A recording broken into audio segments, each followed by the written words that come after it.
What real estate agents should know about disco-era housing trends. If you are an agent looking to get ahead of the market, you probably want to know what to expect in terms of housing trends and disco-era housing trends.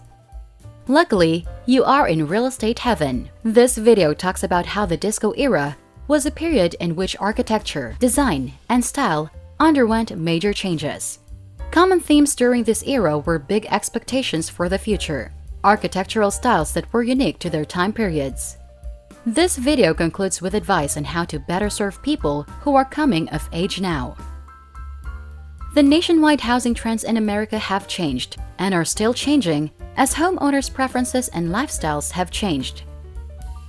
Out of necessity, dwelling designs changed as the nation underwent positive and negative industrial and economic changes. In this new series, beginning in 1900, we'll take you through the prevalent home designs of the previous 12 years. You'll come across as an experienced realtor with your clients and make the home buying process simpler for everyone if you have a basic awareness of each architectural style that characterizes a certain decade. The 1970s are not sufficiently remote in time, according to common awareness, to merit consideration as a retro housing trend. In fact, it will likely take some time before home buyers actively start looking for houses from this era that still have their original design features. Residential trends from the 1970s have not yet experienced a comeback, despite 1970s staples in fashion and interior design. The 1970s were regarded by a number of architects and historians as the decade that taste forgot. Single-story homes and ranch homes, both of which were fashionable in the 1960s, remained popular in the decade that followed. Multiple recessions, severe unemployment, and governmental corruption have all been blamed for the lack of enthusiasm in design. Giving this information to prospective buyers of real estate may not be interesting, but it will assist a knowledgeable real estate agent in comprehending the significance of the abundance of brown interiors with shaggy carpets, brown wood paneling, and towering stone fireplaces.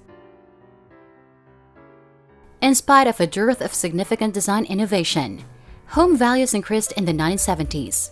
The houses of this era are distinguished by their unoriginal use of columns and beams. As the houses ranged from organic to futuristic high-tech constructions, much of the construction was a study in paradoxes. In some home forms, innovation and beauty are concurrently evident. These characteristics were a response to the beautiful space-age modernist style of the 1950s and, to a certain extent, a holdover from the pop art movement of the 1960s. Generally speaking, no overarching aesthetic or direction is apparent. Natural exposed ceiling beams and terracotta floor tiles, which were previously only found in the industrial kitchens, were in demand. Large stone and brick fireplaces had high hearths that were supported by natural wood beams. Some of these fireplaces had an innovative architectural feature called translucence, which allowed the flame to be seen from all sides and had nothing to do with heating. Back to nature and the resurgence of environmental conservation were a few notable movements. Atriums or indoor garden rooms were popular, and large picture windows let in plenty of natural light. In addition to the customary hanging macrame planter, there were plants throughout the house. Modern engineering and a growing desire to bring the outside in led to the development of skylights as design components. Public living spaces may readily flow into one another because of the introduction of open floor plans in the 1970s. The 1970s saw the introduction of grand entrances and foyers, as well as double-height areas in houses. During this period, discussion pits and sunken living rooms were first established, occasionally with fireplaces as the centerpiece. For the first time, homes began to feature home offices and study. These spaces are no longer referred to as libraries. Nowadays, kitchens have islands and breakfast nooks that provide locations for a quick meal or snack at counter height, behind which the family congregates on bar stools. In the 1970s, driveways with asphalt roofs and concrete patios in the backyard were typical approaches to houses. Despite the fact that IKEA didn't come to the United States until the 1980s, the inside wood paneling and beams of the house exhibited the influence of Scandinavia. Asbestos, aluminum wires, and lead paint were still frequently utilized in construction. despite the introduction of contemporary and foreign architectural features into the entire house. Buildings built in the 1970s frequently have popcorn-sprayed ceilings, another source of asbestos. A knowledgeable real estate agent nowadays will advocate for material testing in historic homes and will insist on having dangerous materials professionally removed or remedied. Today, all new homes come equipped with a master or main bathroom. There were no other types of water pipes utilized at the time. Galvanized steel pipes have a typical lifespan of 20 to 50 years. Real estate professionals with common sense advise homeowners to check and replace their pipes because decaying and cracking are common issues. Metal flakes can be detected in the tap water in these residences, and the inside of steel pipes is susceptible to rust. If you are in an older area with older homes, you can quickly tell if the housing stock is from the 1970s by looking at the single-story, rectangular, or L-shaped residences. The likelihood that a home was constructed in the 1970s increases if the garage is attached and the home has a ranch, Mediterranean, or contemporary vibe with big windows. Naturally, two-story center hall colonial homes were popular in practically every era, including the 1970s. Americans have loved this design for many years and don't seem to get tired of it, whether it's because it's easy to understand the floor plan and way of life or out of a sense of patriotism. Renovation of 1970s era houses. The houses constructed in the 1970s brought the architectural styles of earlier decades to cities and villages all around the country. These buildings featured new living arrangements, new materials, and innovative modular construction techniques. When envisioning a home from the 1970s, images of amazing wallpapers, bizarre color schemes, and textured carpets come to mind. The majority of them have likely been modified for a while, but the home's typical characteristics have not changed. Colonial, ranch, Mediterranean, and modern are some of the styles. Many were constructed as speculative homes by developers. Typically, they were L-shaped or rectangular in design, compact, plain, and had 3 good-sized bedrooms with fitted wardrobes, 1 bathroom with a separate toilet and laundry room, an open-concept kitchen, and a separate living area. Common building materials were concrete floor slabs, aluminum joinery, timber cladding, and metal roofs. Structure and design. It's possible that an organized indoor or outdoor flow was not included in a 1970s home's original design and layout. Improvements to layout, orientation, indoor or outdoor movement, services, and the replacement of outmoded fixtures and finishes will be the main renovation priorities for the majority of these homes. They will also upgrade comfort and energy efficiency.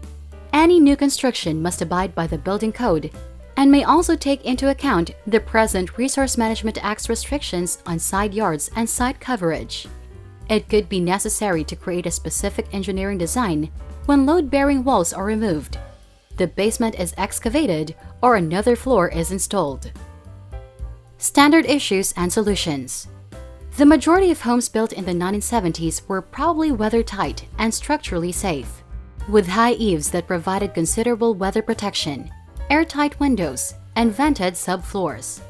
But when renovating, there may be certain structural and architectural difficulties to take into account. Some homes in particular might need to be strengthened. Check to determine if load-bearing walls have been taken down, if the bracing is sufficient, and if there is any other indication of structural issues, such as floors that are sagging. If the cladding has not been flashed and has been neglected, is damaged, or has deteriorated, or is around windows, weather tightness may be a problem. To prevent internal moisture from becoming a problem during renovations, pay close attention to ventilation. When insulation was put in, it was probably not enough to meet today's standards because few homes built in the early 1970s had it. There is a chance that insulation will be needed throughout a restoration project, and in any event, it will be beneficial to your comfort and health. It's important to think about fire safety as well. Many 1970s homes won't have adequate power and light outlets, despite the wiring still being in good shape.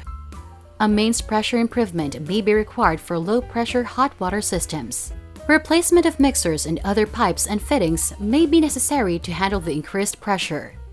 Copper pipes won't likely need to be replaced, but plastic pipes might.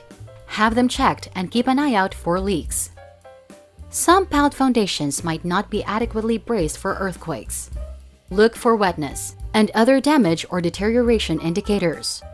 Although the original flooring and wall cladding may still be in good shape, they should be inspected for symptoms of degradation such as rot, moisture damage, and borer. It's improbable that the original windows had double glazing. Frames might not be in good shape. Corrosion of metal components including roofing, fasteners, and flashings may have compromised the structural integrity of the building. Original roofs could require upkeep or repair. Take into account the cladding state, any indications of water entry, and the drainage situation. Health risks. For flooring, textured ceilings, and wall and roof claddings, asbestos cement was used in the 1970s and 1980s. It is no longer in use because the removal of or degradation of old products containing it can cause the small particles to become airborne and breathed in, posing a health risk. As a general rule, sheets that were manufactured before 1988 or that have a corrugated profile for roofing or a dimpled rear surface for wall cladding are likely to contain asbestos fibers and require professional removal. In the building of homes, lead was used for nail heads, flashings, valley gutters, and exterior and interior paint. While red lead was no longer used in some specialty paints, the use of white lead in paint was outlawed in 1979. If a structure is older than 25 years, it is safe to presume that it once had lead-based paint on it, even though it cannot be distinguished from other types of paint by appearance. For both painted outside timber like weatherboards, fascias, and trim that was used inside throughout the 1970s, boric treatment was employed to prevent insect attack.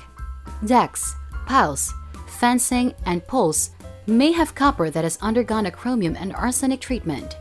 Care must be taken while working with treated timbers, since these chemicals may be harmful to humans. Here are the frequently asked questions about disco-era housing. Did housing increase during inflation in the 1970s? The rate of inflation rose to 1.77% between 1960 and 1970. A house cost almost twice as much in 1960 as it did in 1970, when its median price was $26,600. By 1970, the country's Consumer Price Index, or CPI, had climbed from roughly 85 points to about 120.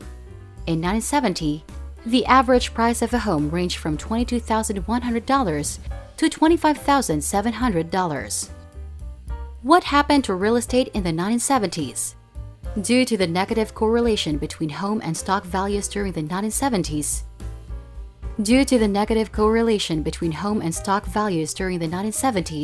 which also resulted in a 20% decrease in portfolio equity, the wealth of American households declined by 25% in comparison to GDP. In times of inflation, what happens to housing? Increased wages and the need for more expensive materials, supplies, and land result in greater building prices as well. Thus, one of the factors driving up real estate prices is the fact that home builders now pass on the cost of constructing a new home to the general population. Was there an increase in housing in the 1970s? What bubble it was, though it wasn't. The average home price in Beverly Hills is thought to have increased by 7% between 1970 and 1980. West Los Angeles and Los Angeles had house values that were almost 6 times higher than Pasadena due to its simple, affordable housing type. In the late 1970s, what happened to the housing market? Actual housing prices grew dramatically. Based on the index, the real price of home increased by 19 to 32% in 1970, while the economy slowed. Due to these circumstances, there have been numerous calls for government action in an effort to provide more affordable housing. What was the cause of the 1970s Great Inflation? When interest rates in the US reached 20% and increased more quickly in the 1970s, it became clear that inflation had reached previously unheard of heights. Monetary policy, Keynesian economics, and market psychology all had a role in this decade of rising inflation. Does the cost of real estate increase along with inflation? We accumulate too much money and lower its worth as a result of fiscal inflation's overvaluation of the currency. As a result, a number of input costs, including land, building supplies, labor costs, and statutory building permissions, will also increase. Which year had the worst housing market? The sharpest reduction in home sales and prices since the early 1990s national housing crisis occurred in March 2007. What year did the housing market trouble start? The 2007 stock market fall and the 2008 housing catastrophe were caused by the subprime mortgage business, which saw tremendous growth between 1999 and 2008. Government-sponsored mortgage lenders Fannie Mae and Freddie Mac made mortgages available to borrowers with bad credit and few loan defaults. When did the housing boom begin? Mortgage lending increased during these 2 decades as a result of the financial sector's continued liberalization in the 1980s and 1990s. Mortgage rates were simpler to secure during periods of rapid economic growth due to high levels of confidence and low unemployment. When did the worst real estate market collapse? The accepted maxim in 1986 was, "Do whatever it takes to survive." The nominal home price drop of 2007 to 2012, the nominal home price drop of 2007 to 2012 as a result, was among the worst in U.S. history. Between 1984 and 1990, Anchorage saw a record-breaking 39% decline in housing values. Each day, real estate professionals of various experience levels and first-timers will come into contact with a variety of houses. The types of housing will differ as much as the kinds of clients agent deal with. Some homes will be wholly representative of a single style and time period, while others will be a mashup of designs and furnishings that defy easy categorization. Your clients will value your knowledge and advice if you can weigh the benefits and drawbacks of design and proper operation, regardless of the type of house or the age of the real estate agent dealing with it. That's it for this video, Real Estate Heaven fan. Remember to subscribe to our channel, and if you feel like we've delivered value, please share this video with one person. That's right, just one person, as a token of your appreciation for the hard work we put into making content that educates and helps you on your mission of building your own fortune. Remember, you can watch video after video, but it isn't until you actually take action that you'll start to see results. See you soon!